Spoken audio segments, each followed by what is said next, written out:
Prenez soin de vous avec le groupe Vive et votre programme La Santé d'abord. Groupe Vive, entrepreneur du mieux vivre. Bonjour à tous, soyez les bienvenus sur le plateau de La Santé d'abord, l'émission qui préfère prévenir plutôt que guérir. Et aujourd'hui, nous allons parler des super pouvoirs de nos intestins et plus exactement de notre microbiote. Un terme, c'est vrai, très à la mode en ce moment, mais savez-vous exactement ce qu'il signifie et surtout quel est son lien avec l'apparition de certaines maladies? Microbiote, muqueuse intestinale et immunité, on en parle aujourd'hui sur le plateau de La Santé d'abord.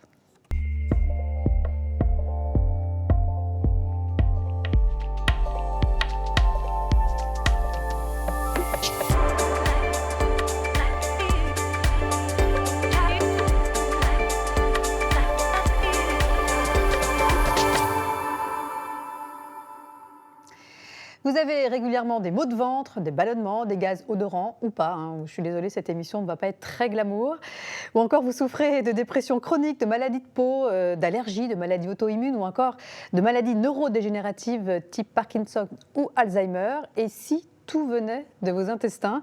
Alors c'est vrai, le lien n'est pas forcément évident, mais grâce aux dernières avancées de la recherche dans ce domaine, nous commençons aujourd'hui à mieux comprendre l'importance d'avoir un écosystème intestinal en bonne santé. Mais déjà, comment le savoir et surtout comment le prendre en charge en cas de dysfonctionnement? Eh bien, ça, c'est justement l'une des spécialités, parmi d'autres, de mes deux invités. Maude Gabriel, bonjour. Bonjour Véronique. Alors vous êtes naturopathe et micronutritionniste à Lyon. Oui. Docteur Laurent Fogel, bonjour.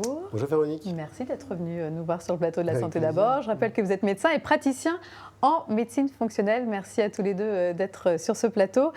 Alors avant de vous faire voyager au cœur de notre microbiote et de ses nombreuses peuplades, vous allez voir qu'il y a du monde dans nos intestins, eh bien je vais vous faire voyager à Lille. Et oui, c'est aussi assez exotique. Nous sommes allés interroger quelques Français sur ce sujet. C'est un reportage de Mathieu Guillot.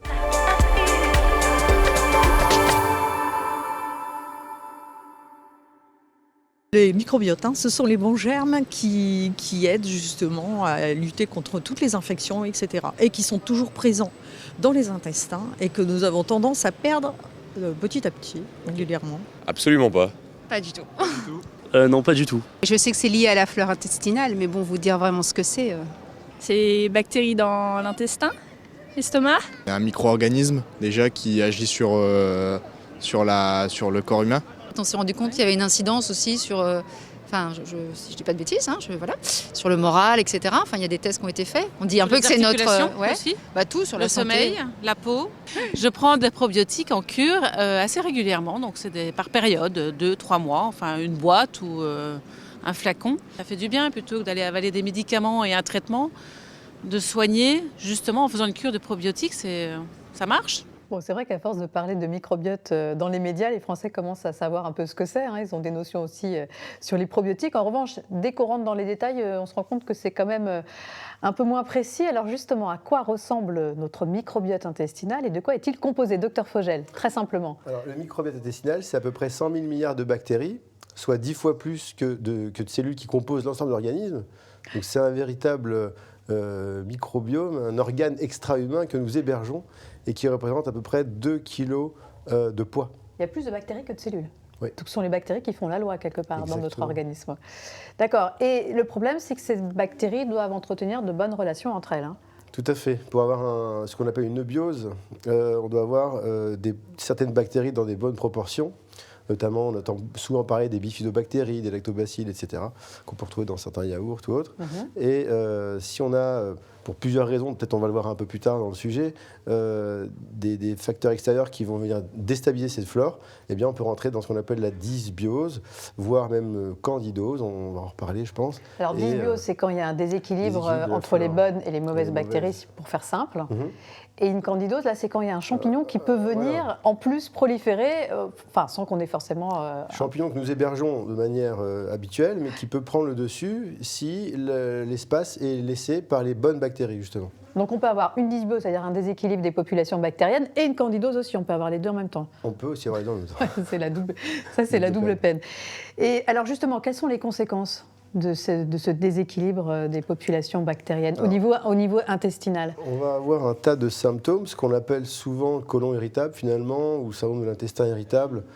C'est des entités finalement où quand on va voir le gastro-entérologue, on vous fait un tas d'examens, on vous trouve rien, et puis on vous dit, bon, bah, prenez un peu de Spasfon. Voilà, c'est le stress.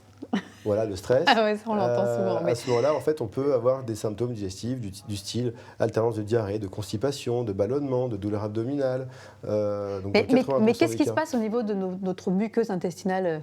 Alors, on va avoir, il peut y avoir il va y avoir la muqueuse intestinale va être abîmée, et il va y avoir ce qu'on appelle des espaces, ce qu'on appelle un leaky gut syndrome, le syndrome d'hyperperméabilité intestinale, où finalement des espaces vont se créer dans la muqueuse et vont laisser passer des molécules, j'allais dire des antigènes, des morceaux qui peuvent être des morceaux d'aliments mal digérés, des bactéries, des toxiques.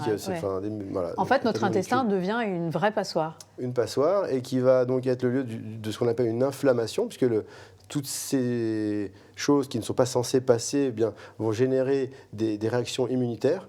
Et cette inflammation, qui a lieu tous les jours, de façon chronique, va faire le lit plus tard des maladies chroniques auto-immunes, des maladies cardiovasculaires, des cancers, des maladies neurodégénératives.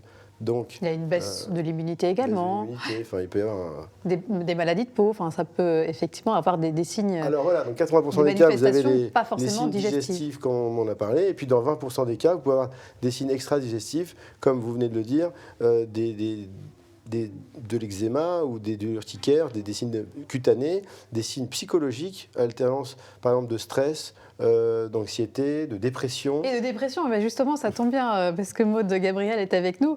Maud, vous avez souffert pendant des années de dépression qui se manifestait par de l'hyperactivité, des troubles du spectre autistique, de l'anorexie, tout ça sous fond de troubles digestifs. Hein.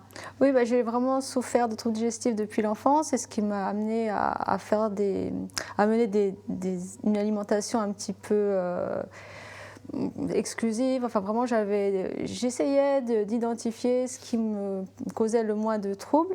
Mais après, des troubles digestifs, c'est quand même assez commun, donc c'était passé quand même inaperçu, surtout qu'au sein de ma famille, c'était un petit peu un héritage familial. Donc c'était normal, cette famille, c'était normal d'avoir de pas bien digérer, de souffrir de ballonnement, etc. Tel. Et puis, vers mes 11 ans, en fait, suite à une grosse gastro-entérite, en fait, j'ai ressenti un réel apaisement, aussi bien psychique que physique.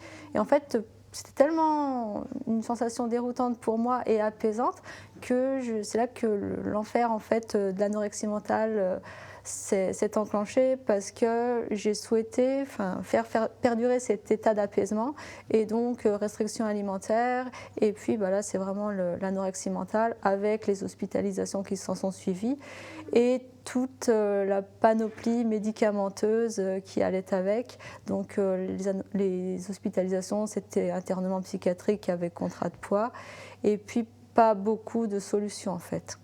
Alors qu'en fait, tout venait de vos intestins. Mais un jour, vous décidez d'aller voir un nutritionniste. Et là, enfin, le cauchemar s'arrête. C'est effectivement après 25 années d'errance thérapeutique et de souffrance psychique. En fait, les périodes de dénutrition cumulées à toutes les médications que j'ai dû prendre pendant 25 ans, ça a fini par engendrer le fameux effet cocktail, et les douleurs chroniques, en fait, elles sont digestives chroniques, elles ont basculé elles ont pris un caractère aigu, et donc je suis allée consulter un diététicien pour recevoir des conseils alimentaires, parce que je ne digérais absolument plus rien. Et ce fameux diététicien, il m'a proposé un régime d'éviction du gluten et des laitages sur 3 mois. Et en fait, c'est en l'appliquant strictement ce régime, en 5 jours, c'est vraiment mon brouillard mental qui s'est totalement évaporé. Bon, après, pour résoudre les intestins, là, j'ai dû me tourner vers la micronutrition, parce que la nutrition classique s'intéresse aux répartitions glucides, lipides, protéines. Mais la micronutrition va vraiment au-delà, en s'intéressant aux capacités d'assimilation de l'organisme, aux états inflammatoires, aux états hormonaux. Donc c'est vraiment... effectivement, on en parlera tout à l'heure de cette prise en charge de microbiote qui dysfonctionne. Et en tout cas, vous avez fait de toutes ces épreuves une force, et surtout votre profession actuelle. Je crois qu'on ne fait jamais ce métier par hasard. Il y a toujours une histoire personnelle derrière. En tout cas, vous êtes la preuve que l'on peut développer des états dépressifs ou des troubles du comportement alimentaire juste en consommant des aliments que l'on digère mal, docteur Fogel. Oui, tout à fait. Donc il y a certains aliments un petit peu aujourd'hui je dirais, à la mode. On parle beaucoup du gluten, mais finalement, il n'y a pas que cette molécule. Le gluten, il a été énormément... Alors justement, on va faire un petit focus sur le gluten, parce que c'est vrai c'est vraiment l'aliment qui fait débat. Est-ce que c'est à la mode, pas à la mode? Mais le gluten, effectivement, peut être vraiment irritant pour nos intestins, sans qu'on soit allergique au gluten. Voilà, c'est une maladie particulière qu'on appelle la maladie cœliaque. Exactement, on va développer des anticorps qui vont dégrader la muqueuse intestinale, mais on peut être aussi ce qu'on appelle intolérant non cœliaque au gluten. Le cas de Maud. Voilà, probablement. Donc, et effectivement, faut savoir que le gluten a été extrêmement modifié ces dernières années.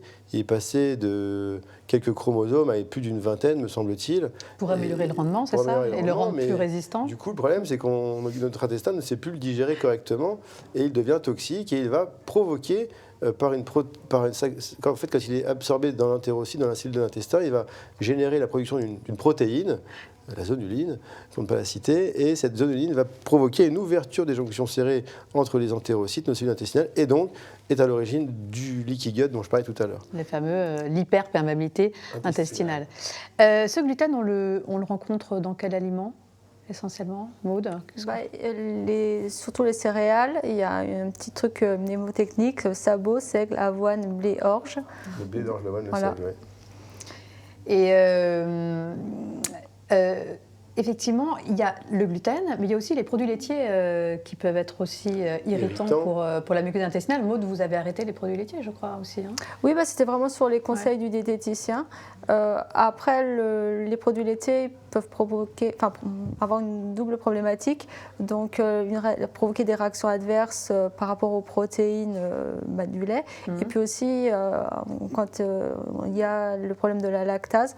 Donc c'est une enzyme qui permet en fait de découper le lactose. Donc là, c'est vraiment le sucre. Lactose qui est le sucre voilà, du lait. Tout à fait. Et donc pour la rendre assimilable, et cette enzyme, elle fonctionne plus ou moins bien. Soit elle peut être déficiente dès la naissance pour des raisons génétiques, et en vieillissant, on en synthétise un petit peu moins. Et puis quand on a un manque de lactase, les symptômes, c'est surtout des ballonnements, parce que le lactose, c'est fermentescible, donc c'est pour ça que ça donne des ballonnements, puis aussi ça peut provoquer des diarrhées explosives. D'accord, donc diarrhée explosive, ballonnement après l'ingestion de produits laitiers, on peut se dire qu'il y a peut-être un problème avec la lactase, en tout cas, avec le lactose du... La meilleure des techniques, c'est d'essayer de faire une éviction, puis on voit de voir si on est mieux. Ouais, tout à fait. Bon, on le voit rapidement, en fait. Et pour le gluten, oui, c'est vrai qu'on vous parliez justement du gluten qui peut être inflammatoire au niveau de la muqueuse intestinale, mais c'est vrai que dans le gluten, il y a glu, et c'est vraiment ça fait une sorte de colle au niveau de l'intestin, et ce qui va provoquer cette inflammation, avec aussi tout un tas de troubles digestifs, de ballonnements, de gaz, etc. Quelles sont les autres causes qui peuvent altérer notre écosystème intestinal? En dehors des aliments, il y a les antibiotiques, ça je pense que tout le monde en a un peu conscience aujourd'hui. Les antibiotiques vont complètement mettre à plat la flore intestinale et vont laisser la place aux mauvaises bactéries pour prendre la place et donc éventuellement provoquer une dysbiose derrière. Il peut y avoir aussi la consommation d'alcool, de toxiques, de tabac, de certains médicaments. Voilà, donc... Le manque de mastication aussi, on n'en parle pas assez. Mais le manque de mastication, et le manque d'acidité chlorhydrique au niveau de l'estomac, parce que les protéines des laitages et du gluten, c'est des protéines qui sont difficiles à dégrader et qui coagulent déjà au niveau de l'estomac. Donc il faut suffisamment d'acide chlorhydrique, parce que c'est vrai qu'on a toujours tendance à penser qu'on en a trop, notamment quand ça brûle. Alors parfois, c'est justement qu'on n'en a pas assez. Tout à fait. Et là, on va vérifier ça. Thyroïde, mais on en parlera tout à l'heure. Effectivement, c'est des choses aussi à vérifier quand on souffre de troubles digestifs. Alors, les signes, on en a parlé, c'est essentiellement des gaz, des ballonnements, des gaz qui peuvent être odorants ou pas. C'est important d'en parler parce que quand ils sont odorants, effectivement, on peut se dire que là, il y a une dysbiose de putréfaction, c'est-à-dire c'est un problème de digestion des bactéries. Des protéines, pardon. Quand on a une candidose plutôt, quand c'est le champignon qui prolifère, là, quels sont les signes plus spécifiques? Donc des ballonnements, des ballonnements digestifs, ballonnements et puis gaz plutôt non malodorants. Mais comme le dit Maud, une fatigue chronique, des envies de sucre non rythmées dans la journée, ça peut être du matin au soir, ce qu'on appelle le brain fog, cette espèce de brouillard mental, peut être aussi des migraines. Voilà. Et des démangeaisons aussi au niveau de l'anus. Oui. Au niveau de l'anus. Et un revêtement c'est un signe blanchâtre sur la langue. sur la langue. Et chez les femmes, des mycoses à répétition au niveau vaginal. Ça, c'est un signe aussi qui doit nous alerter et qui doit nous Un faire penser réservoir digestif. à une candidose au niveau des intestins. Est-ce qu'il existe, en dehors de ces signes cliniques, il y a aussi tous les signes extra-digestifs dont on a parlé, les maladies mentales, les problèmes de peau, l'eczéma. Il faut souvent aller voir s'il n'y a pas un problème au niveau intestinal, la fatigue, la baisse d'immunité, les allergies. Des problèmes articulaires aussi, parce que les quand problèmes l'intestin articulaires. est poreux, il y a des molécules inflammatoires qui justement s'accumulent au niveau des articulations.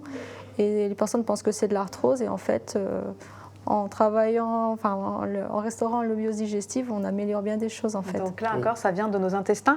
Est-ce qu'il existe des examens fiables pour explorer notre microbiote et pour faire un diagnostic de dysbiose, de candidose, d'hyperperméabilité intestinale, sans rentrer trop dans les détails, mais est-ce qu'on peut l'objectiver? À ce jour, il existe des tests qui ne sont pas tous validés par nos autorités scientifiques, mais qui donnent quand même une idée de ce qui se passe au niveau du microbiote, donc notamment des tests urinaires, aussi sur les selles, on peut regarder, et on peut faire aussi des tests dits d'hypersensibilité alimentaire, où on va aller regarder s'il y a des anticorps, des IgG anti-gluten, protéines de lait de vache, etc. Mais là encore, tout ça est un petit peu décrié, mais globalement, ça peut donner une idée de si le patient a une grosse hyperperméabilité intestinale. C'est-à-dire s'il réagit à beaucoup d'aliments, Voilà, au niveau de ce beaucoup test d'aliments sanguin, ou pas. on peut se dire que son intestin est une vraie passoire. Plus ou moins effectivement. poreux, exactement. Ouais.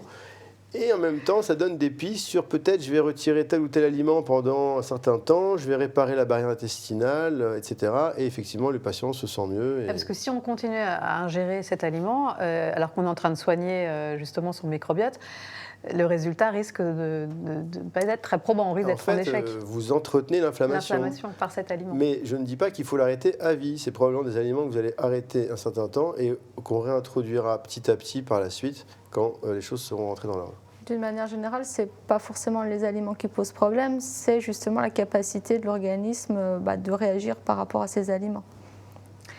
Alors, comment améliorer son microbiote? Je pense qu'on a bien compris l'importance d'avoir un microbiote en bon état, mais comment au quotidien cultiver ce jardin intérieur pour éviter que les mauvaises herbes viennent en gâcher l'harmonie et la sérénité? Oui, ce microbiote me rend très poète aujourd'hui. Alors, le premier conseil que je pourrais donner à tout le monde, à tous ceux qui nous regardent, c'est de mastiquer. Parce que bien souvent, on mange beaucoup trop vite, on oublie de mastiquer, et la mastication fait que plus tard dans le système de la digestion, les molécules alimentaires vont être complètement dégradées. Voilà. Première chose, la mastication. Et puis ensuite, manger varié.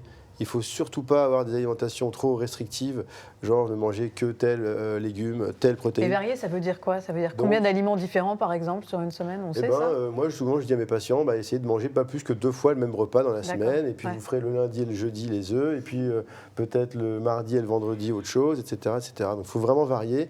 Les légumes de saison, pas trop de fruits, parce que les fruits, c'est une source de fructose, c'est du sucre. Donc, on va donner à manger aux candidats. Donc, un fruit, pas plus par jour, me paraît amplement suffisant. Ce qu'on a oublié de dire, effectivement, c'est que le candidat, ce fameux champignon, se nourrit de sucre. Donc, vous allez avoir envie de manger du sucre. Et le problème, c'est que vous entretenez ce candidat, ce champignon. Voilà. Donc, un fruit par jour. Moi, je dis pas plus qu'un fruit par jour. Des légumes pour le reste du temps. Beaucoup de poissons gras. Donc, les 5 fruits et légumes par jour, en fait, c'est 4 légumes pour un fruit. Pour une portion de fruits. En tout cas, moi, c'est ce que je recommande vivement. Et une portion de fruits, c'est quoi? C'est 2 clémentines, par exemple? C'est une barquette de framboises? Voilà. Et puis alors, à la fin du repas, pas n'importe quand dans la journée. Oui, ça, on en avait déjà parlé dans une autre émission, effectivement, pour ne pas avoir des pics de glycémie toute la journée. Alors, en prévention ou en cas de prise d'antibiotiques, certains vont également faire des cures de probiotiques sur les conseils de leur pharmacien ou de leur médecin, parce que de plus en plus de gastro-entérologues en prescrivent. Mais savez-vous déjà ce qu'est un probiotique, comment il fonctionne et sur quels critères faut-il le choisir? Notre reporter Pierre Emco est allé mener l'enquête auprès d'un pharmacien parisien et d'un chercheur de l'INRA. Regardez.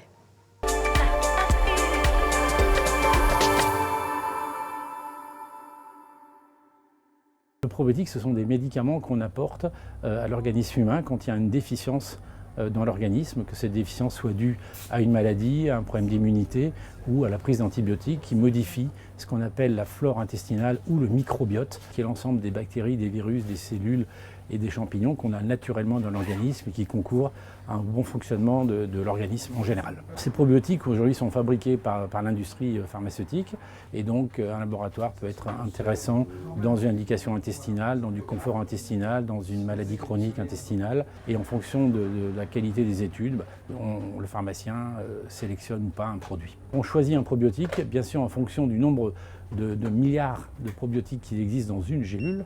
Les laboratoires choisissent leurs souches aussi en fonction des études qui ont été faites dans telle ou telle indication. Et alors après, il y a un savant mélange entre l'indication et le nombre de souches qu'il doit y avoir et en quantité dans une gélule. Ce que la science nous dit, c'est que tous les probiotiques ne se valent pas. Et on sait aussi que les probiotiques ne vont pas agir de la même façon en fonction de l'individu.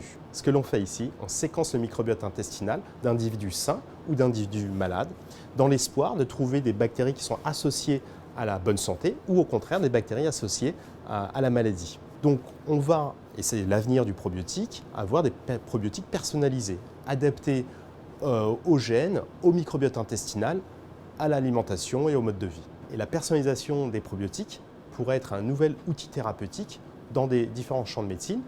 Certaines équipes travaillent à développer des probiotiques qui vont augmenter l'efficacité de la chimiothérapie par exemple. Ouais, donc voilà, hein, la recherche progresse vraiment à grands pas dans ce domaine. Précisons quand même que ces probiotiques prescrits à des patients sous chimiothérapie, par exemple, ne sont pas en vente libre dans les pharmacies. Hein. C'est vraiment des produits très spécifiques, c'est des souches vivantes de bactéries, ça coûte cher. Et autre précision aussi, les probiotiques de façon générale viennent surtout créer un climat propice au développement des bonnes souches bactériennes que votre maman vous a transmis à la naissance. D'où l'importance que cette maman ait un bon microbiote, docteur Fogel. Oui, tout à fait. Le bébé, lorsqu'il naît, passe par la filière génitale de la maman et à ce moment-là... On prend une bonne lampée de bactéries vaginales. Voilà, qui sont parce que le bébé est dans un environnement complètement stérile dans la poche amniotique pendant 9 mois et c'est en passant dans la filière génitale de la maman qu'il va rencontrer pour la première fois de son existence les bactéries qu'il va avaler et qui vont aller coloniser son intestin. Parce que son tube digestif est stérile. Tube digestif stérile, voilà, tout à fait. Et c'est pour ça qu'on avait des études qui montraient que les enfants nés par césarienne avaient des troubles digestifs, plus de maladies de l'intestin que les enfants qui étaient nés par voie génitale. Donc ça veut dire que ça peut être intéressant de donner à ces bébés nés par césarienne des probiotiques ? Parce qu'en fait, du coup, l'ensemencement de leur tube digestif se fait par la flore de la salle d'opération, voilà, des mains du chirurgien. Oui, des mains du chirurgien. Mais il y a des maternités maintenant qui prennent de la sécrétion vaginale de la maman et puis qui vont tartiner un petit peu le nez, la bouche du bébé. Ouais, c'est bien. Ouais. Donc des probiotiques, ça peut être utile.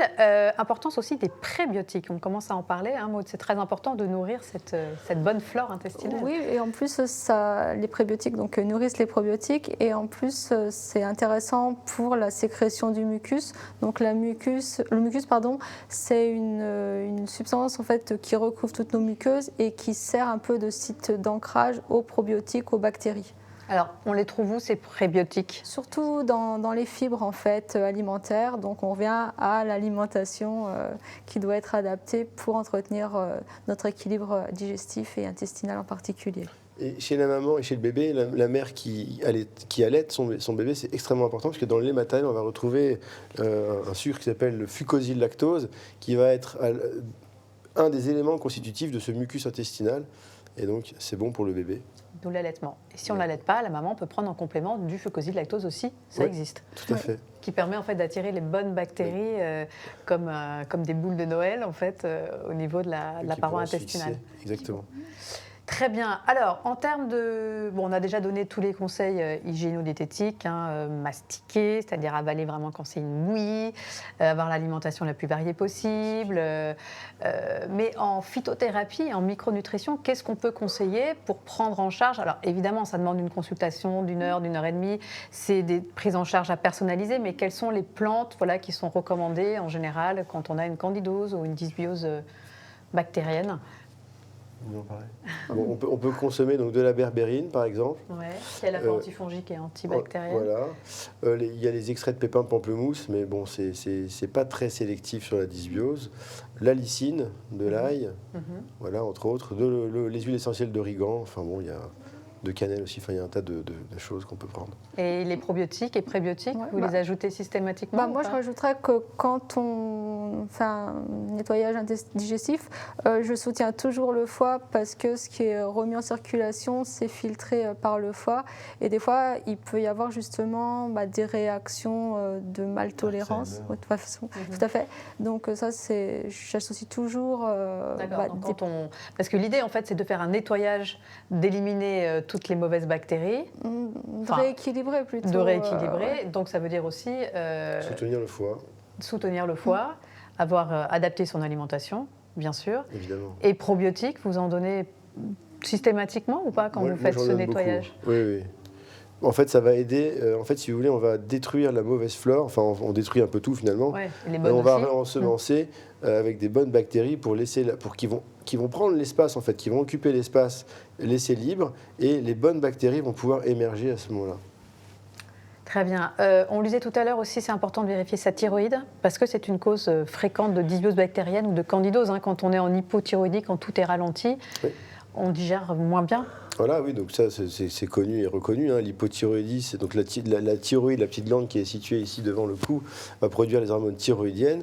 Et lorsque nous sommes en hypothyroïdie, on ne sécrète pas assez de ces hormones thyroïdiennes. Or, ces hormones thyroïdiennes vont avoir un rôle important pour un tas de choses dans l'organisme, mais notamment au niveau du système digestif, vont permettre d'accélérer la vidange de l'estomac, le péristaltisme intestinal. C'est pour ça que les patients qui ont de l'hypothyroïdie vont avoir ce qu'on appelle une gastroparésie, avec des reflux, des ballonnements, de la constipation, et donc voilà.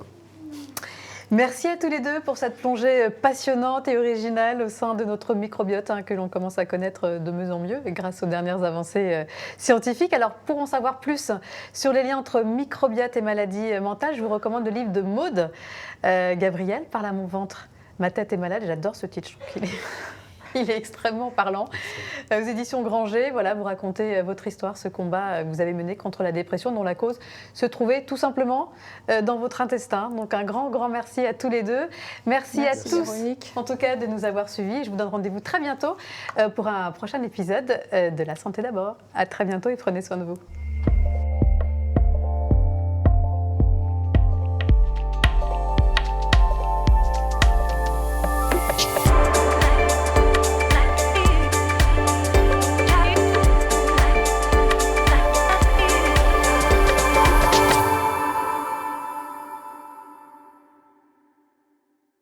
Le groupe Vive vous a présenté La Santé d'abord, le programme qui prend soin de vous.